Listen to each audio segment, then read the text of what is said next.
यह battle through the haven season 7 part 342। पिछले episode में हमने देखा था ये चोंग और सावन के बीच फाइट स्टार्ट हो गई थी। फाइट के दौरान ये चोंग अपनी हर इविल टेक्निक का इस्तेमाल करने की कोशिश करता है ताकि वो सावन को हरा पाए, लेकिन वो किसी भी मूव से सावन को नहीं हरा पा रहा था, जिस वजह से उसे काफी गुस्सा भी आ रहा था। और आखिरी में उन दोनों ने एक पावरफुल अटैक कर दिया था एक दूसरे पर, जिस वजह से उस पूरी जगह को स्पिरिचुअल एनर्जी ने घेर लिया था। जब वो स्पिरिचुअल एनर्जी हटती है तो ये चोंग हार चुका है, जिस वजह से वो और भी गुस्से में आ जाता है। तो अब आगे इस एपिसोड की शुरुआत में हम सावन को देखते हैं, जिसने उसके हाथों से उसकी स्टोरिंग ले ली थी। सावन ये चोंग से कहता है, तुम काफी समय से मुझे काफी परेशान कर रहे हो, इसीलिए मैंने कन्फेशन के रूप में मैंने इसे ले लिया। मुझे उम्मीद है कि बड़े भाई इससे गुस्से नहीं होंगे। ये सुनते ही चोंग और भी गुस्से में आ जाता है। वो गुस्से में आते हुए कहता है, मेरे स्टोरिंग को मुझे वापस करो, नहीं तो मैं तुम्हें बिल्कुल भी नहीं छोड़ूंगा। जिस पर सावन कहता है, तुम हार चुके हो, इसलिए तुम अपने साथियों के साथ यहाँ से निकल जाओ। जैसे सावन की आवाज उसकी कानों में पड़ती है तो और भी गुस्से में आ गया था, क्योंकि वो किसी भी तरह से सावन से हार नहीं मानना चाहता। वो भी सोच रहा था कि उसके अटैक में कोई प्रॉब्लम आ गई थी, इसलिए वो सावन से हार गया। नहीं तो अगर उसका अटैक वर्क करता तो वो सावन को जरूर हरा देता, लेकिन अगर वो सावन से ऐसा कहेगा तो उसे लगेगा कि वो बहाना मार रहा है, इसलिए वो उससे कुछ भी नहीं कहता। दूसरी तरफ हम चेटियन को देखते हैं, जो खुद भी सरप्राइज हो गया था। उसने एक्सपेक्ट नहीं किया था कि ये जंग भी उसे नहीं हरा पाएगा। लगता है उसने सावन को काफी ज्यादा अंडर एस्टिमेट कर लिया। साथ ही वो जान चुका था यंग जनरेशन में सबसे पावरफुल कोई है तो वो सावन है। भले वो पिल रिफाइनिंग की बात हो या फिर फाइटिंग की, दोनों में सावन टॉप पर है। चेटियन अपने मन में कहता है, अगर मैंने सावन को ऐसे खुला छोड़ दिया तो सावन ऐसे दिन पर दिन पावरफुल बनता रहेगा और जल्दी वो भी समय आ जाएगा जहाँ पर सबसे पावरफुल सावन होगा। इसीलिए सावन और भी पावरफुल बनने उससे पहले मैं आज इसे खत्म कर दूंगा। ये सोचने के साथ ही उसने एक अटैक को तैयार कर लिया था और पीछे से जाकर सावन पे अटैक कर देता है। जब इस चीज को फर्स्ट ट्रेलर देखते हैं तो वो परेशान हो जाते हैं। वो कहते हैं, चेटियन वहीं पर रुक जाओ, नहीं तो तुम्हारे लिए बिल्कुल भी अच्छा नहीं होगा। जब फर्स्ट ट्रेलर वार्निंग देते हैं तब भी वो नहीं रुकता, वो लगातार सावन की ओर बढ़ रहा था। उसी समय हम देखते हैं सावन के चेहरे पे स्माइल आ गई थी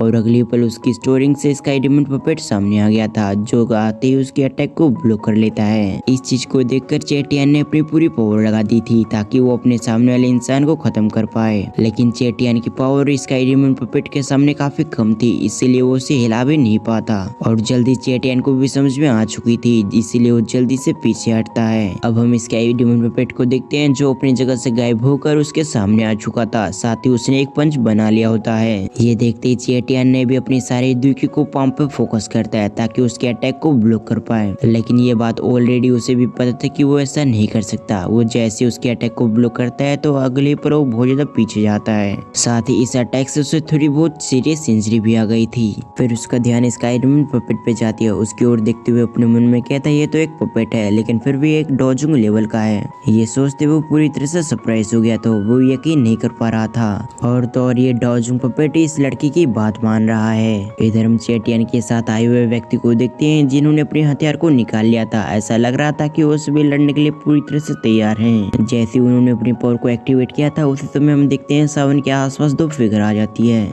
जो आते ही अपनी एनर्जी को रिलीज करना शुरू कर देती है। ये लिटिल फेरी डॉक्टर और टियान जुंजे थे, जिन्होंने पहले इंटरफेयर नहीं किया था क्योंकि सावन ने उसे मना किया था।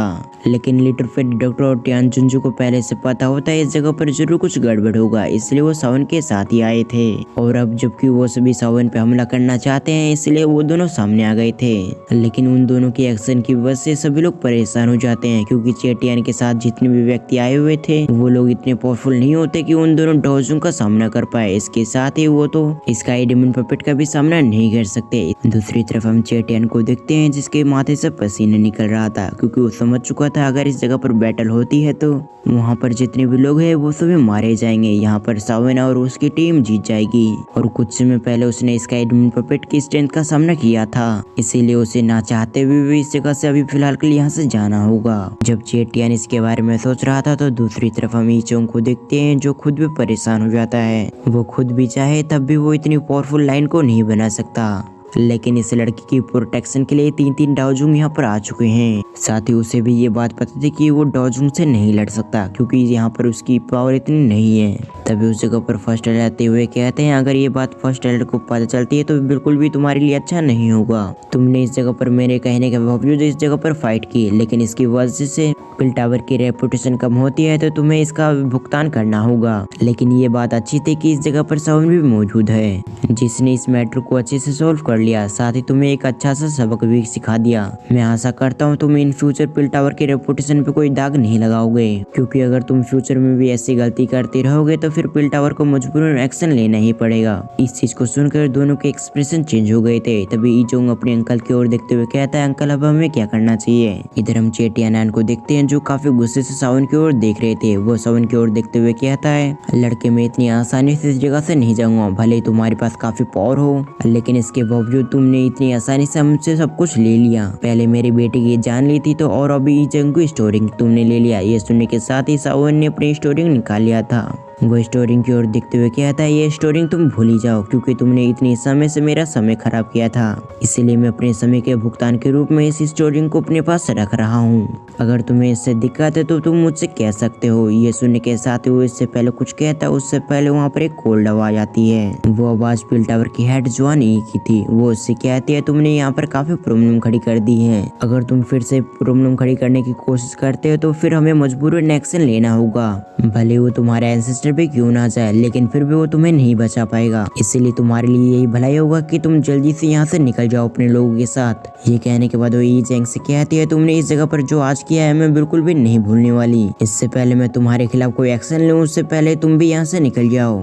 जुआनी की इतना कहती आसमान में एक पोर्टल ओपन हुआ था जिसके अंदर से जुआनी खुद चलते हुए बाहर आते हैं। जैसे ही चेटियाना और बाकी सभी उसकी ओर देखते हैं उसी समय सभी लोग उसे ग्रीट करते हैं, क्योंकि उन सभी को अच्छी तरह से पता था अगर इस जगह पर उनका एंसेस्टर भी आ गया तब भी वो सावन के लिए उन्हें ऑफेंड नहीं करेंगे। साथ ही जुआनी के पास इतनी रेपुटेशन थी कि वो एक झलक में उन दोनों को खत्म कर दे। उन दोनों ने जब इस जगह पर अपना कदम रखा था तो उन्होंने बिल्कुल भी एक्सपेक्ट नहीं किया था कि जुआनी सावन की प्रोटेक्शन के लिए खुद ही सामने आएगी। तभी टियानलेजी जुआनी से कहता है अगर आप खुद ही इस जगह पर आए हैं तो मैं भी इस मैटर को खत्म करना चाहता हूँ। वैसे भी मेरी सावन से दुश्मनी इतनी भी कुछ खास नहीं है। ये कहने के साथ ही वो अपने लोगों से कहता है रिट्रीट करो, यानी कि पीछे हटो। ये सुनने के साथ ही वो सब भी ऐसा ही करते हैं और इसी सीन के साथ हमारी आज की एक्सप्लेनेशन भी यहीं पर खत्म होती है।